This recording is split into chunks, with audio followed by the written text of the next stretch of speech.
welcome back to another story time with Miss Shay. How are you? Are you doing good? I hope so. Today is Monday, and it's the second day of the week. And I hope that school was great for you. I hope that you had listening ears on today. I hope that you were kind to your friends and people that were not so kind. I hope you use your words because we need to use our words, friends. We just have to. Anyway, I just want to say, I'm back with another story. I'm back with another story. I'm back with another story. Oh, friends. Man, oh man. The book that I have today, now I've read this book before, but I wanted to read it again because I think that it's such a great story that we can learn from. But before we get into all of that, there's a new friend watching. Hey, how are you? I hope you're doing great. Hi, Mom. Hi, Dad. Whoever you're sitting with, big sister, big brother, doesn't matter. Welcome to Storytime with Miss Shay. I am your favorite preschool teacher. That is right, your favorite preschool teacher. And we're going to explore, we're going to grow, and we're going to learn a lot of things as we read these different stories that I have, okay? First of all, let's just say the year is starting to go by really fast, friends. We're already in the month of May. But I want to know how you guys feel about summer coming up. It is getting hotter. The birds are flying everywhere. It's just a matter of time before you get out of school. And I know that you guys must be excited, especially for my kindergartners, because this was like your biggest year starting out, right? I know. Whether you're in first, second, third, fourth, fifth grade, whatever grade you're in, I know that you're excited. But don't forget to still do your best all the way to the end. Don't slack. Don't fall off. Don't get comfortable. You still want to make the end of the year great too, just like you did the beginning and in the middle, okay? But we could talk about that all day. Let's just get to the nitty gritty of what we came here for in the first place. So, the book that I'm about to read, I need a drum roll. It's called The Good Egg. The Good Egg. What do you think this book is about? Do you think it's about the egg being scrambled? Or do you think it's about being cooked or made over easy? No, not at all. As you see, this friend has on glasses, and it's a story that's going to help us understand how we can handle our emotions and feelings and use self-control, you know. This book was written by Jory John and Pete Oswald. Now, I'm assuming that they both contributed to the illustration and storyline of this book, but it was great. And you know what I do. What do? I always browse through to make sure that this book is going to give us life, because we need life. We want to speak life into ourselves, okay?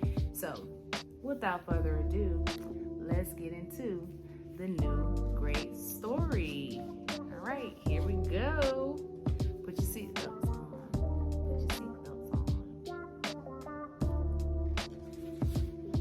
All right. This story, here we go. Oh, hello. I was just rescuing this cat. Know why? Because I'm a good egg. A very good egg. It's true. I do all kinds of good things, like I'll carry your groceries, I'll water your plants, I'll change your tires, I'll paint your house. If you need any help whatsoever, I'm your egg. That's very helpful of this egg. I've always been a good egg. It's been this way from the start, even in my earliest days, back at the store. There were a dozen of us living together under one recycled roof. There was Meg and Peg and Greg and Clegg and Shell and Shelly and Sheldon and Shelby and Egbert and Frank and other Frank. Cool names. The other 11 eggs weren't on their best behavior. They weren't exactly good. They ignored their bedtime. They only ate sugary cereal. They threw tantrums. They tried or cried for no reason. They broke their stuff on purpose. Oh, these seem like some wild eggs, don't you think? Meanwhile, I tried to take charge. I tried to fix their bad behavior. I tried to keep the peace because I was a good egg. A very good egg. Are you a good egg? Nobody seemed to care though. Every night I was exhausted. My head felt scrambled. Then one fateful morning, I noticed some cracks in my shell. Yikes! They were everywhere. Somebody put a kick me sign behind you. I don't think that's nice. My doctor said it was from all the pressure I was putting on myself. The pressure of making sure everybody was good as me. I was cracking up. Literally, something bad changed. I had enough. I told Meg and Peg and Greg and Clegg and Shell and Shelly and Sheldon and Shelby and Egbert and Frank and the other Frank that I was leaving. I can't be the only good egg in a bad carton, I said. Blah, blah, blah, blah, blah, they replied. I left that night. I wandered from town to town. The hours became days, the days became weeks. I lost track of time. I was alone, out there on the road, under the stars. I really tried to focus on myself and what I needed. I took walks, I read books, I floated in the river, I wrote in my journal. I found simple moments to be quiet. I breathed in and breathed out. I even started painting. Painting is fun, friends.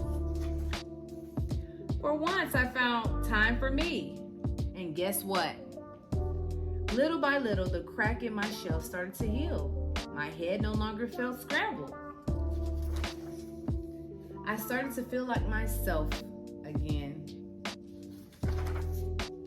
So I made a big decision. I'm returning to my old carton and my friends. Besides, I'm kind of lonely out here. This time, I know what I need to do. I'll try not to worry so much. I'll be good to my fellow eggs while also being good to myself. Here we go. Everybody missed me. I missed them too. Welcome home. Hello, Meg. Howdy, Peg. Hey, Greg. Greetings, Clegg. What's up, Shell? Aloha, Shelly. Hey, yo, Sheldon. Hi, Shelby. Good day, Egbert. What's happening, Frank? Howdy do, other Frank. Seems like everybody was happy to see him. Sure, every once in a while, somebody's still a little bit bad, but it's not like before. Here's what I realized. The other eggs aren't perfect, and I don't have to be either. I'm okay with that. Yep, the old carton is back together. We're a solid dozen again. It's good to be home. And that is the end. That is the end. That is the end. That is the end. What do you think? What can we take away from this book? What kind of things can we take away? I remember in the story, he said that he read books. He did walks. He wrote in his journal. Do you have a journal? Do you know what a journal is, what journaling is, and how helpful it can be for you? It can be very, very helpful. But not only that, this good egg decided that it's okay at times when he makes mistakes that sometimes we know and sometimes we don't know. And we're not always going to be perfect. However, we can do good and still accept ourselves with the flaws that we have. Flaws are things that are imperfect. Like you may have a hard time with your anger. That's a certain type of flaw. Other friends may know how to handle their anger, but sometimes you may have a harder time handling it.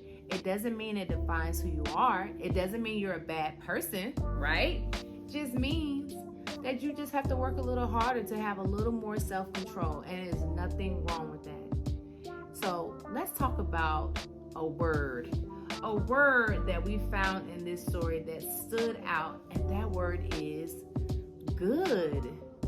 Good. Have you ever heard good? Good job, or good sport, or whatever it is that you've heard before about the word good.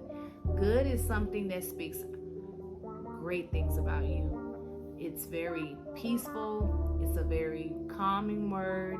It's a word that makes you feel good to know. Look, I just said good. It makes you feel really great about yourself, knowing that you're in a nice, peaceful place with joy and happiness and everything. But good is one level, but even better can go even higher than good. So although you're good, if you make a mistake, know that you can do better, and know that you are better than that. And you don't have to follow what other friends do. Maybe when you're doing right, they'll do right. Okay? So when you go to school tomorrow, remember, you can be on your good and best behavior, but you can always do better if you make a mistake, okay? Don't feel bad. Don't sit there. Remember to just be helpful and not hurtful, and know that God is with you every step of the way. He is with you every step of the way, okay? So remember, tune in soon for another story time with Miss Shay, okay? And don't forget, parents, this is a good book. This is a good book. The Good Egg. It's written by Jory John and Pete Oswald. I'll put the information in the description for you to find it. And if you like it, you can go ahead and buy it. Don't forget. All right? Well, I hope to see you guys in the next video. Have a great night, okay? All love from Miss Shay. All right? I'll see you soon.